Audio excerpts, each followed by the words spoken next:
Latviešu tautas pasaka Zvēri un abru taisītājs.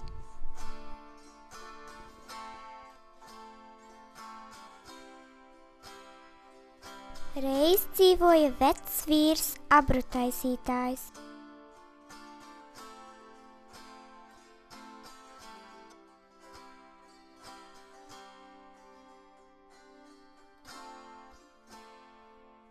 Vīrs uztaisīja abru un nolēma to pārdot, lai varētu nopirkt maizi.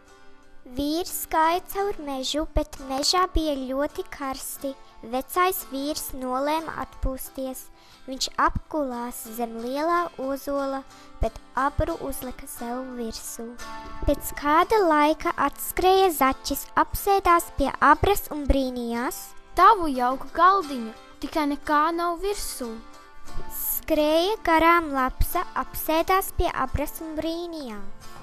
Tavu jauku galdiņu, bet nekā nav virsū. Atskrēja vilks, apsēdās blakus lapsai un arī brīnījās. Tavu jauku galdiņu, bet tikai nekā nav virsū. Garām gāja lācis, apsēdās zaķim blakus un brīnījās. Tavu jauku galdiņu, tikai nekā nav virsū. Ko tā velti sēdēsim, gādāsim maltīti. Zinu mežā bišķu stropu, ko ir meras. Es to atnesīšu. Zinu kūtī, kurā ir auns, es atnesīšu aunu. Zinu lauku sētu, kur ir zosis, es atnesīšu zosi. Zinu dārzu, kur aug kāposti, es atnesīšu kāpostgalvu. Katrs aizgāja uz savu pusi, katrs pēc sava kāruma. Pēc brīža lācis atnesa podu ar medu un nolika to uz abras. Vilks atnesa aunu, lapsa atnesa zosi un zaķis atnesa kāpostgalvu. Visi draugi sāka mīloties.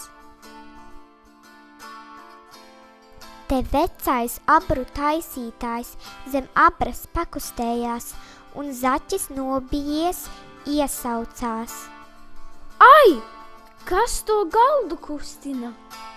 Neviens neatsaucās, un visi ēda tālāk.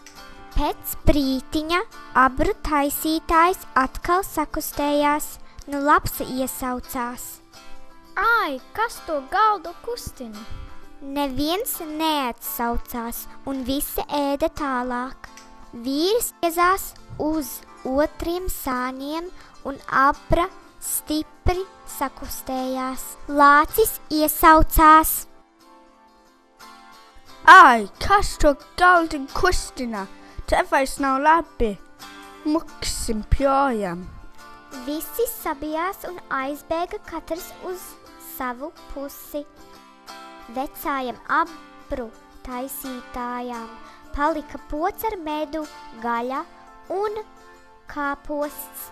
Par abru vecais vīrs no kaimiņa dabūja maizi, un nu vecājam vīram bija pārtikas ilgam laikam.